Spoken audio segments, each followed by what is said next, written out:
High above the world, where the air thins and the blue of the sky deepens into eternity, the eagle reigns as both flesh and spirit, a living bridge between heaven and earth. It rides the invisible rivers of wind, wings outstretched like banners of the gods, eyes glinting with the patience of ages. For millennia, humankind has lifted its gaze to this solitary figure, seeing not merely a bird, but a mirror of the divine and a reflection of our own restless desire to rise beyond the limits of Earth. The eagle is born to altitude. Its nest, called an eyrie, clings to cliffs that pierce clouds and trees that defy storms. From this throne, the eaglet first opens its eyes to a boundless horizon, the first lesson of an existence shaped by freedom. Scientists tell us that the eagle's eyes are vast, nearly half its skull, and that it can see a rabbit moving from 3 kilometers away. But the ancients would have said something deeper, that the eagle does not merely see prey, it perceives destiny. The twin foveae within each eye granted dual vision, able to focus both forward and sideways, a gift that in myth was taken as the mark of prophecy, the sight of a creature who sees both what is and what is to come. When the eagle lifts its wings, the air itself seems to bow. Those wings, made of feathers renewed symmetrically in secret patterns of balance, beat against the heavens with a force that can carry it beyond 10,000 feet, higher than storms, higher than sound.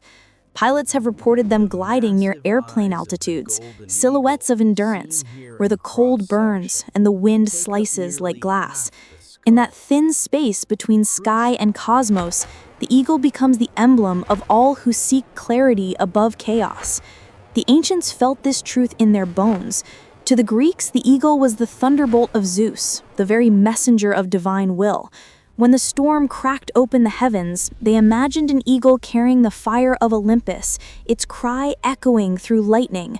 Roman legions marched under its bronze effigy, believing that as long as the eagle standard flew, Rome itself would never fall. In Egypt, it soared beside the sun god Ra, each sunrise seen as the eagle's rebirth, its flight pulling dawn from the underworld of night. In Native American lore, the eagle was the bridge between worlds, a guardian of the spirit realm, its feathers seen as sacred conduits through which prayers rose to the Creator. Across continents and centuries, the same creature carried the same symbol, the human longing for transcendence, the belief that power could be pure, that freedom could be holy. Yet behind this divine image lies the relentless truth of nature. The eagle's power is earned, never given. From the moment it hatches, its life is a trial of gravity, hunger, and courage. Its mother, fierce as the wind itself, may withhold food to teach endurance or push the fledgling from the nest so that it learns the language of air by falling. The eaglet's first flight is not a dance, but a test. And in that moment, when instinct wrestles fear, the sky opens like destiny itself. Those who survive become the embodiment of resilience. And perhaps that is why humans have always seen themselves in the eagle's rise. The eagle's body is a paradox of might and lightness. Beneath its armor of feathers, its bones are mostly hollow, a framework of air and strength that allows this predator of the sky to lift prey heavier than itself. A golden eagle can seize a fox, a lamb, or even a small deer fawn, carrying it aloft in talons that grip with 10 times the power of a human hand. These talons can lock in place, refusing to release once closed, a design of evolution that mirrors obsession, an unyielding commitment to the hunt. Yet such power carries peril. Some eagles drown clutching fish too large to lift, dragged into the depths by the very strength that defines them. It is a cruel symmetry, the price of might paid in sacrifice, and it feels almost mythic, a natural parable of hubris. Their hearts, large and furious, beat with the rhythm of altitude, circulating oxygen through a body sculpted for endurance. When prey is scarce, they can slow that rhythm, surviving weeks without food, their bodies entering a disciplined silence, a fasting that mirrors the patience of monks. Everything about the eagle, from its curved beak to its sun-shielded eyes, is a study in precision, designed for dominion, yet tempered by restraint. But to speak of the eagle only as a hunter is to miss the other half of its mystery. Across the world, the eagle has stood for the human soul's ascent, a symbol so consistent it seems written in our shared memory. The Persians carved it into their temples as the guardian of kings. The Babylonians painted it beside lions on the Ishtar gate, uniting air and earth, spirit and strength. In Christian iconography, the eagle became the symbol of Saint John the Evangelist, whose words were said to soar beyond mortal understanding. The Norse saw it perched upon Yggdrasil, the world tree, whispering secrets to the heavens while a serpent whispered below, a cosmic balance of light and dark. Even in the distant Himalayas, monks carved eagles into the stones of stupas, believing their flight mirrored the path of enlightenment, rising, falling, and rising again, each motion a breath of eternity. And yet, for all its mythic grandeur, the eagle remains deeply real, a creature of flesh, weather, and instinct. When it builds its nest, it chooses a place where no predator can climb, often returning to the same site year after year, expanding it until it becomes a monument of devotion. Some nests weigh over a ton, layered with branches, bones, and the soft down of generations. Within this fortress of sky, the eagle mates for life, its loyalty measured not in sentiment, but in shared survival.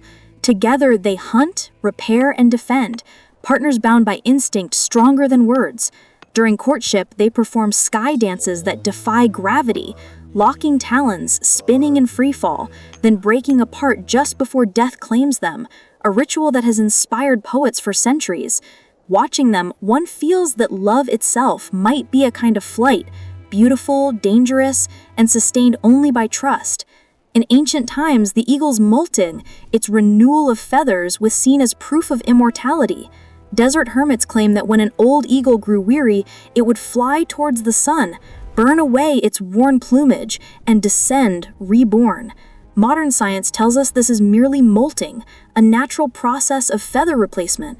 But myth speaks a deeper truth, that every being must shed its past to rise anew. The eagle's renewal became a metaphor for resurrection, from the ashes of failure, the rebirth of strength.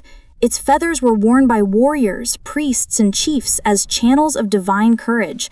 Among the Lakota, the eagle feather was given only to those who had faced death and returned, proof of a spirit tempered by trial. The Roman emperors believed their souls would ascend as eagles at death, rising into the firmament as flames consumed their earthly forms. Even today, nations bear its emblem on their flags, not for conquest alone, but for the dream that leadership should look upward, not downward. But the eagle's supremacy is not just in flight, it is in sight. Its eyes, guarded by bony ridges like celestial crowns, see the world in ultraviolet hues invisible to us. Where we see a plane, the eagle sees a map of energy, trails of heat, reflections of movement, even the faint traces of urine left by prey. Its pupils can contract or expand independently, allowing instant adjustment between sky glare and shadow.